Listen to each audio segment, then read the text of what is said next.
We're going to call up is Officer Chris Crawford, who is directly involved with triaging patients, physically treating them himself, and bringing them out to fire rescue.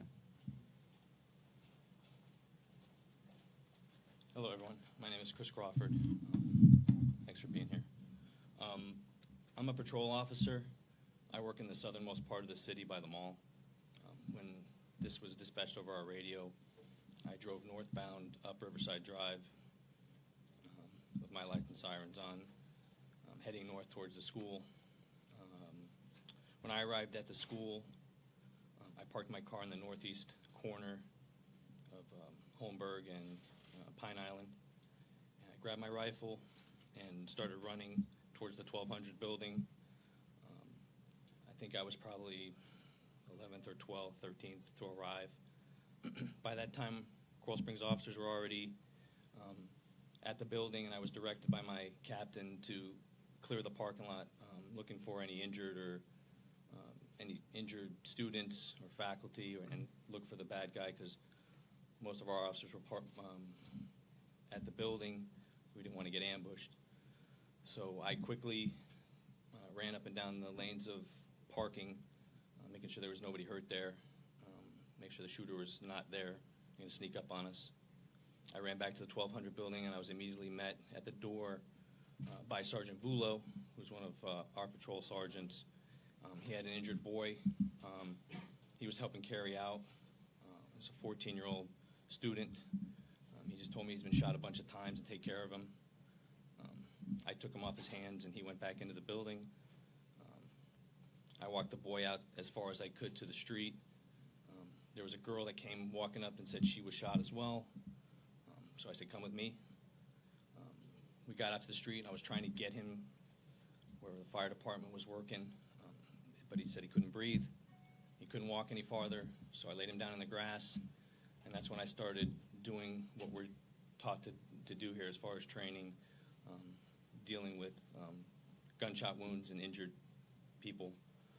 We're all issued tactical or combat gauze, which is basically a piece of gauze with a clotting agent inside of it that you would stuff inside of a wound. I searched the boy.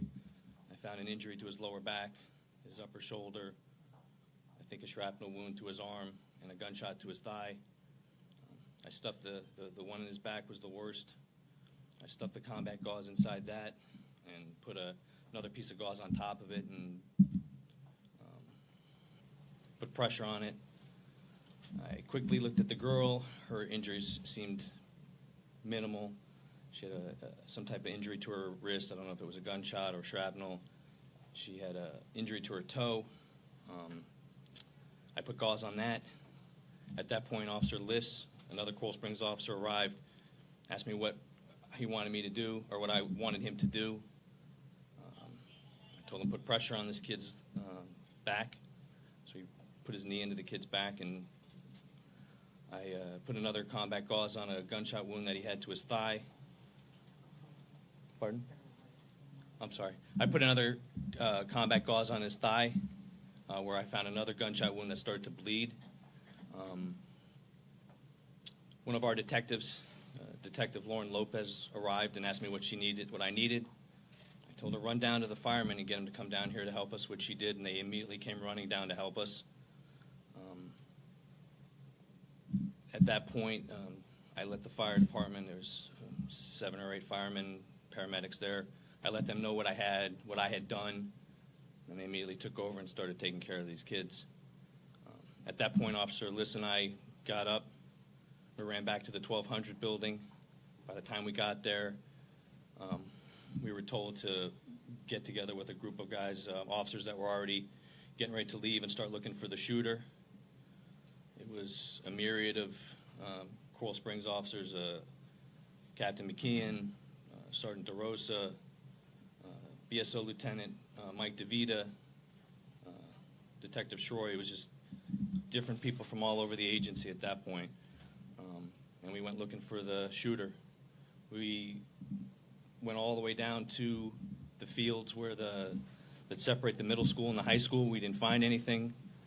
At that point, we broke up, and myself, Detective Shroy, and Sergeant DeRosa went into the 500 building. We located a classroom of kids. I believe the teacher's name is Mrs. Boyd. They let us in. They were hiding in a storage room in the back of the classroom. I got them all into the classroom. There was 2 more classrooms that you could reach from that storage area. I got those kids all together, and I married all the classes up together with the 3 teachers. My first thing to all of them was anybody shot? Was anybody hurt? Did anybody join the classroom, come running into the classroom after the fire alarm and the shots were fired to make sure he wasn't mixed in with these kids and the teachers? Then my next thing was every single one of you call your mother and father and let them know that you're okay.